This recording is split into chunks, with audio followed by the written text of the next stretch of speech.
Assalamualaikum warahmatullahi wabarakatuh. Perkenalkan, nama saya Nurul Fardiatul dari Program Studi Sistem Informasi Universitas Islam Indragiri.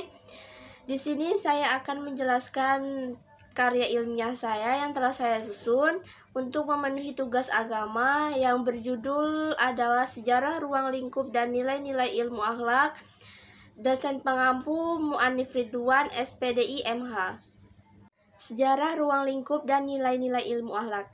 Sebelum saya melanjut untuk menjelaskan materi saya atau karya ilmiah saya, yaitu ada beberapa poin yang saya akan jelaskan. Yang pertama, garis besar pertumbuhan ilmu akhlak. Yang kedua, ruang lingkup pembahasan ilmu akhlak. Yang ketiga, dasar-dasar ilmu akhlak Islami.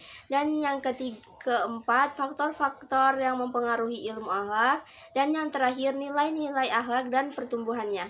Baiklah, saya akan melanjutkan penjelasan tentang karya ilmiah saya. Yang pertama, garis besar pertumbuhan ilmu akhlak. Akhlak adalah bentuk jamak dari huluk yang berarti budi pekerti, perangai, tingkah laku, atau tabiat. Dari pengertian etimologis seperti ini, akhlak bukan saja merupakan tata aturan atau norma perilaku yang mengatur hubungan antar sesama manusia, tetapi juga norma yang mengatur hubungan antar manusia dengan Tuhan dan bahkan dengan alam semesta. Sedangkan ilmu akhlak adalah ilmu yang menentukan batas baik dan buruk, terpuji dan tercela. Selanjutnya, saya sedikit akan menjelaskan tentang sejarah singkat di dalam ilmu akhlak Islam. Yang pertama itu ilmu akhlak di luar agama Islam, dan yang kedua ada akhlak pada masa Yunani. Filosofi Yunani yang pertama kali mengemukakan pemikiran di bidang akhlak adalah Socrates pada tahun 469 sampai 399. Yang ketiga, ada akhlak pada agama Nasrani. Menurut ajaran Nasrani, bahwa agama tersebut adalah bersumber dari akhlak Tuhanlah yang menentukan dan membentuk patokan akhlak yang harus dipelihara dan dilaksanakan dalam kehidupan sosial kemasyarakatan. Yang keempat, akhlak pada bangsa Romawi. Ajaran akhlak yang lahir pada saat ini, abad pertengahan, adalah ajaran akhlak yang dibangun dari perpaduan antara ajaran Yunani dan ajaran Nasrani.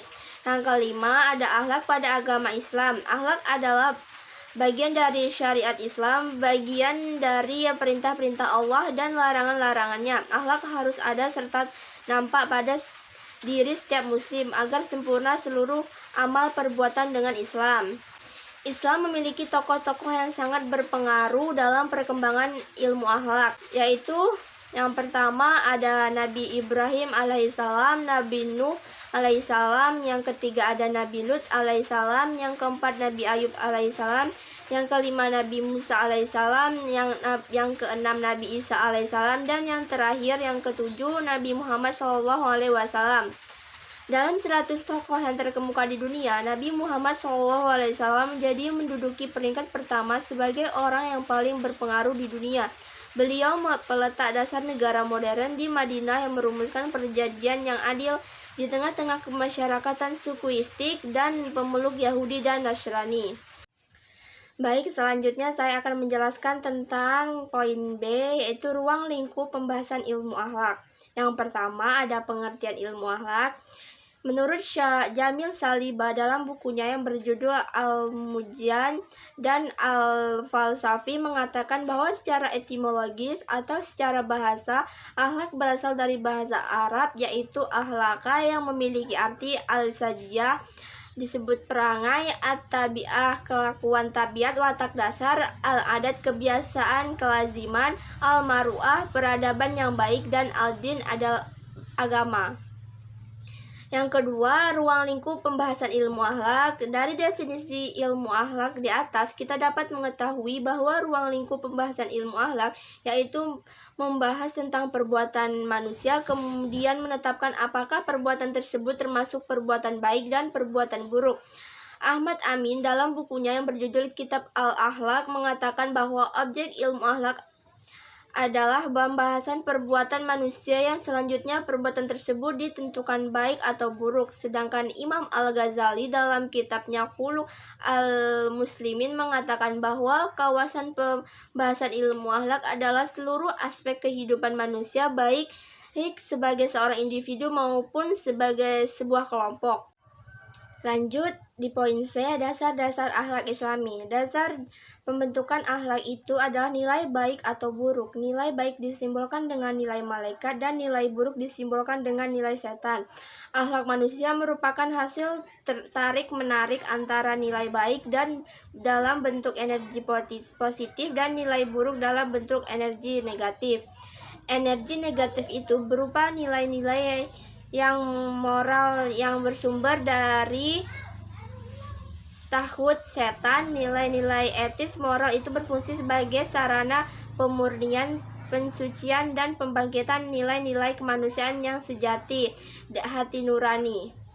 Energi positif itu berupa pertama kekuatan spiritual. Kekuatan spiritual itu berupa iman, Islam, ihsan, dan takwa yang berfungsi membimbing dan memberikan kekuatan kepada manusia untuk menggapai keagungan dan kemuliaan. Lanjut di poin D, ada faktor-faktor yang mempengaruhi akhlak. Menurut Haji As Mustafa bahwa faktor-faktor yang mempengaruhi pembentukan akhlak ada 6, yaitu insting, pola dasar, bawaan, lingkungan, kebiasaan, kehendak, dan pendidikan. Baik, yang terakhir saya akan menjelaskan tentang nilai-nilai akhlak. Akhlak adalah suatu sifat yang tertanam dalam diri manusia dan bisa bernilai baik atau bernilai buruk. Akhlak tidak selalu identik dengan pengetahuan, ucapan, ataupun perbuatan. Orang yang bisa mengetahui banyak tentang sifat baik buruknya akhlak, tapi belum tentu ini mendukung oleh keluhuran akhlak.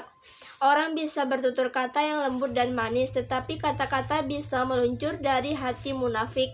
Dengan kata lain, akhlak merupakan sifat-sifat bawaan manusia sejak lahir yang tertanam dalam jiwanya dan selalu ada padanya. Al-Quran selalu menandaskan bahwa akhlak itu baik atau buruknya akan memantul pada diri sendiri sesuai dengan pembentukan dan pembinaannya.